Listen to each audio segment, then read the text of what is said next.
Hello. So today I'm going to be analyzing Kepler. As a preface to the preface, I made this before it was announced that they were going to continue on minus 2 members. So my actual preface is I am only a casual, occasional listener. They've had some fun music and I associate with them being a little fun good time. We'll start with Girls Planet. I didn't watch Girls Planet. I only knew anything was going on because Eugen was on it, and CLC is obviously one of my longtime olds. Everything else related to the show and their debut, I learned by happenstance on Instagram, basically. I knew, one of TXT's sisters was on the show, and I saw a lot about their main dancer. And that's really it. The folks who get Wadada get it. Okay, I originally was so unimpressed by this song, but it did eventually slap me in the face, I'm here to tell you. Now then, would Mask be a better title track? Yeah, 10,000%. And I feel like this is a common theme with Kepler. They always have like one B-side that so clearly should have been the title, but for just like whatever reason, their company was like, what if instead we made everyone suffer?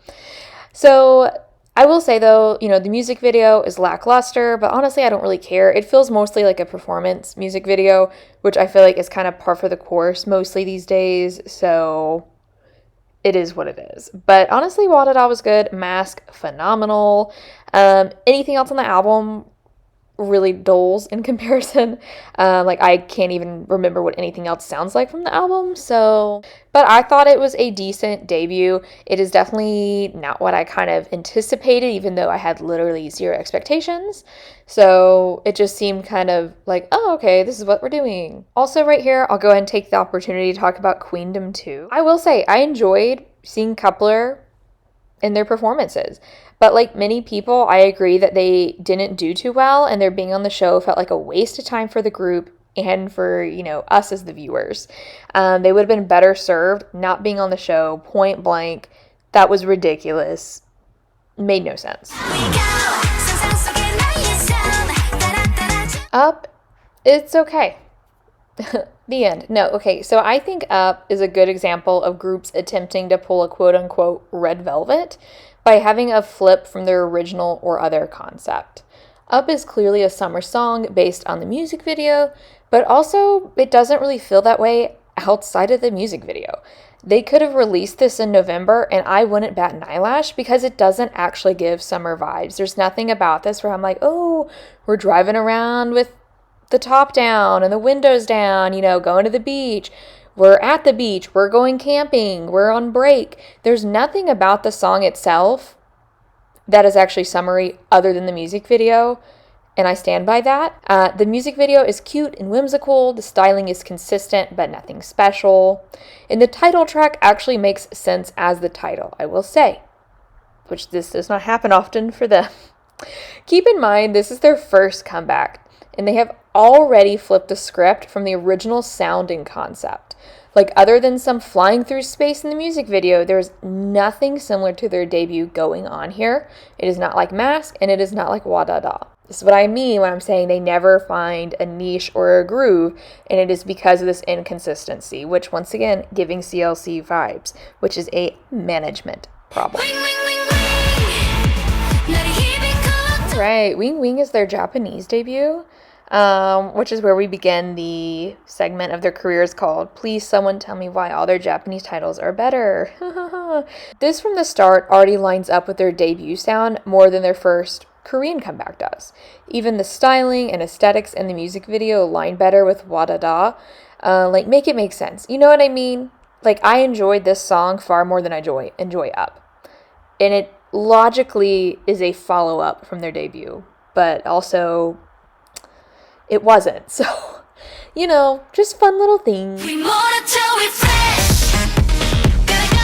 Refresh. Okay. The way this song is somehow bad and good at the same time, absolutely iconic, ladies, because it's not even that I flip-flop on this song, it's just the fact that it's so simultaneously annoying and grating on my nerves, but also I'll be like, you know what? These 10 seconds, aren't that bad. And it's like such a wild thing to actually listen to, I feel like. And I don't know if I'm alone in that. I feel like it wasn't well received, so maybe I'm not. But this song truly confuses me. On the one hand, I think it does a decent job of bridging the gap between wa-da-da and up, but on the other, it feels like a jumbled mess. And not to be that person, but once again, where is the original space concept? For me, the music video has some points where I think it's aesthetically interesting or entertaining, but overall, I don't actually like it. And yes, Downtown would have been a better title track and made for a more interesting diversion from their original concept and sound. Also, it would have felt like less of an abrupt lead up to Giddy. Just saying, because it feels like a 180 we're about to do before Giddy, so whatever. But yeah, definitely I don't get it. Tell me how y'all feel about Refresh, because I don't understand what's happening. It hurts my head. Okay, their second Japanese release, I Do You, is a good lead up to Giddy. It would have made more sense than We Fresh, just saying. This song though, it's boring. I'm not gonna lie. It's still fun, but it's just like, forgettable, boring, giving us absolutely nothing. Also, Together Forever could have and should have been the title. I feel like it would have been so, dare I say, fresh of them. But anyway, I don't hate it, but I do feel like this is a boring song, but it is still better than some of their Korean songs thus far. You make me giddy, giddy, giddy, giddy all day. Giddy, giddy. Okay, Giddy could honestly win Boring Song of the Year, and I mean that so respectfully. I really mean that. I like Giddy. Dare I say, I really like Giddy, but it is so forgettable and has so very little going on. Like, tell me like what you like about it, because like I like the song a lot, but like there's nothing notable about the song. There's nothing like, oh my god, that was so cool. There's literally nothing about this is memorable, but at the same time it's a solid song. It's just kind of like, am I gonna remember this in 4 years? Probably not. Also, that first post-chorus bit, that is absolutely a no-no. I block that from my memory because every time I forget how it sounds and then I get to it and I'm like, oh, turn it off. I don't like that. That is a no-no if I've ever seen one. So you're telling me Lovely wasn't the title track? That's a crime. Their management is going to prison. Do you understand the level of obsession I've had with Lovely? That song? Brother, sister, non-binary pals. What the heck were they doing? Grand Prix is simply giving NCT. They're clearly trying to replicate a similar musical style to Wa-da-da, but also it gives me sticker NCT vibes with the chorus hook. I don't really know, but that's just the vibe. This is a comeback that should have stayed in the drafts. I can't imagine ever willingly listening to this song, to be honest. Quite simply, Galileo is a logical follow-up to Giddy. And although it doesn't build on We Fresh or Wa-da-da, it still does a good job of fitting into their overall discography, in my opinion. But yeah, Galileo is a nice little listen. It definitely felt like they had an upturn with this song, like people received it more positively, and then just overall it was more consistent with all their releases, even though obviously, as we've discussed, there's been a lot of shifting going on. Straight Line. So I have a question. Is this mix pop? Because I feel like this is what mix pop is, but I'm also like, I'm not familiar. I like this track a decent amount. I like how the intro feels like maybe samples from even a Brandy track from the early 2000s. I would have loved and devoured a song that stuck to this early 2000s R&B sound and really owned it.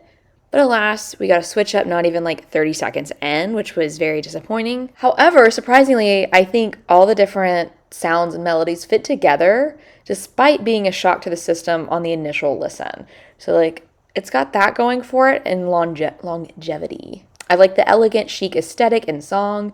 However, were we not already at this with Mask, like literally at their debut? Like, I like it, but we could have been playing with this concept long ago, and we're bringing it out at the end of their time together, which, yes, I understand they didn't end up disbanding, but it's like, come on, why were we not already doing things like this? It just seems like such a failed and missed opportunity to not have already been on this path. So, all right, their latest comeback, Shooting Star. So I had logged my original hopes, which were elegant, chic, Mask, and downtown vibes. And I said, for the love of God, none of this pseudo summer shit, please. And I stand by that. So the verdict, though, is that it gives more of a La La Lee La La by April vibes.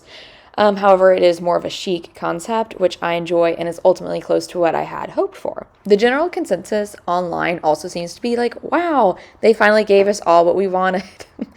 They built upon Straight Line with the elegant and chic sound and aesthetic. We love to see a logical evolution, babes. We truly do. This song very much gives disbandment song vibes, which makes sense as the group wasn't set to renew or continue until before the comeback or so. B-side wise, they all feel pretty solid. Curious and Problem both could have been title tracks. Problem would have made sense after Straight Line, and Curious gives more of the Giddy and Galileo energy, but with more substance, and they both remind me of like Laboom and April from their final years as groups. So I really liked the album. Comeback is pretty solid. And with that, let's kind of get into some closing thoughts with Kep1er. Let's just bullet point by bullet point it. So I think Kep1er debuted at a bad time. They were going to have a hard time being as successful as IZ*ONE or 101 due to the previous Mnet scandals. Kep1er was going to have a hard time being successful as they would always be compared to IZ*ONE, and it was unlikely they would reach those levels anyway. Kep1er failed to establish a cohesive, unique sound and concept. Kep1er also had better and more consistent J-pop releases, and they should have channeled that for their K-pop releases. Like, I don't understand why their company can't seem to get this right, you know? If they didn't have the large backing monetarily and built an audience from like Girls Planet, there's no way they would have had all these releases. Like, they would remain in, Nugudom, so to speak, and disband prematurely due to the lack of vision for the group, their identity, and sound. Like, we've seen much more promising, consistent groups that failed and disbanded. So Wake One failed them by not giving them a real identity. They should have channeled the chic style from the get-go and dropped the QC and even the experimental tracks, in my opinion. Realistically, I hope Kep1er continues building on their latest Japanese and Korean comebacks and sees more success than they have since their inception. I look forward to having a good little fun listen with them every now and then as I continue to not really know anything about the members. But yeah, they're a good little time, and we wish them the best. And those are my thoughts. Thank you for listening and watching if you've made it this far. I know this has been a long-winded one, so thanks. Bye.